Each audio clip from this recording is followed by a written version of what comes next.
Hey everybody, Michael McGillicuddy here, and this is not an episode of Natural Law on the Move, though we are on the move. This is story time. It's a story time with a lesson. And this is the story of Dr. Ignaz Semmelweis. Don't know if I said that right. Semmelweis, S-E-M-M-E-L-W-E-I-S. It's a Hungarian name, I believe. He was a doctor, one of the top 10, I guess, most cited or who discovered the most things of all time doctor, but most people have never heard of him. And we're going to meet him right now. It's a very enlightening story. So he was a doctor in the Austro-Hungarian Empire in Vienna, which was the capital. So the equivalent today might be he was a doctor in a Washington, D.C. hospital. He was young, he was about 29, 30 years old, and he worked in a hospital which helped women deliver babies. And he noticed that at his particular hospital, women would die much more often than usual. I think it was 3 times the amount of deaths as another hospital. The only difference was that the hospital with more deaths had doctors deliver the babies, while the hospital with 3 times fewer deaths had midwives deliver the babies. And that was a mystery, that was perplexing, because I mean, doctors had more training, they were thought to be more skilled, all that type of stuff. So why are the babies dying? It was just, who knows? It's a mystery. Well, Dr. Semmelweis, he noticed that one thing was different. And the one thing that was different was the doctors would also regularly perform autopsies, or what's the word, dissection of human cadavers. They would regularly dissect dead bodies. And then they would go help deliver babies. And the women were dying of something called puerperal fever. I don't know how to say that exactly. In Latin it means boy something fever. So basically it's an infection of the birth canal after giving birth, which can end up killing the mother. And this hospital had a lot of that going on with the doctors involved. And so he thought maybe there's some connection there between these foul-smelling dead bodies that the doctors are cutting up with their bare hands. I mean, it's so gross. Because they didn't have any, this is before they discovered they had a microscope or anything like that. They had no idea of bacteria or anything like that.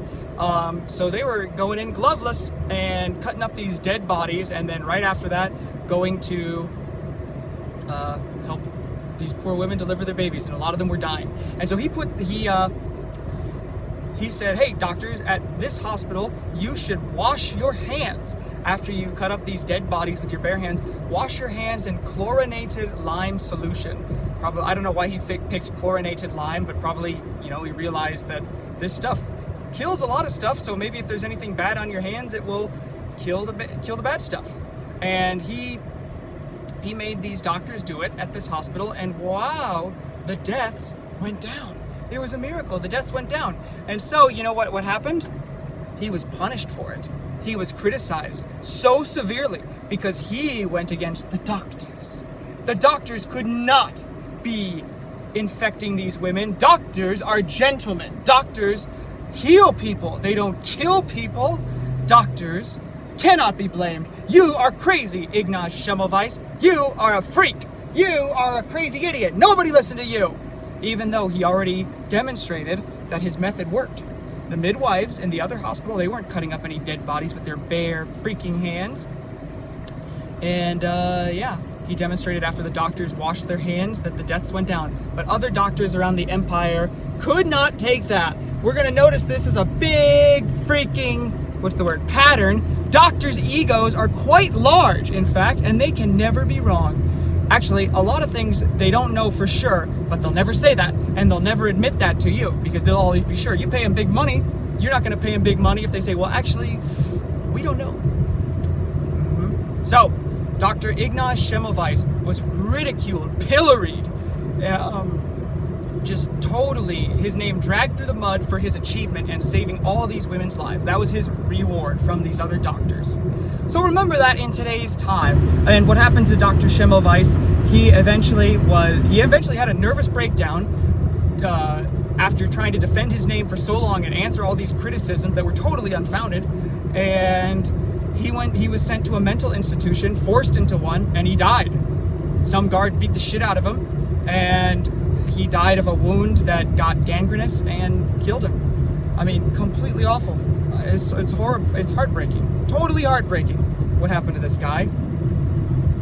And it wasn't until about 15 or 20 years later when Louis Pasteur developed the germ theory of infection and sort of vindicated his name. But up until that time, nope, he's a moron, he's an idiot. Doctors can do no harm. Doctors, you have to listen to the doctor.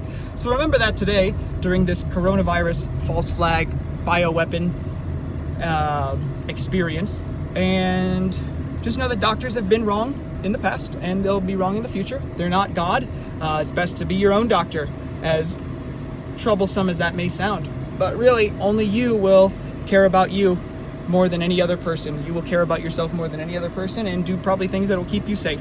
So that's it. Michael McGillicuddy here, the story of Ignaz Semmelweis. We'll have a link to his life story below. It's a tragic one. And unfortunately, not many people have heard of him nor learned that lesson. Have a good one.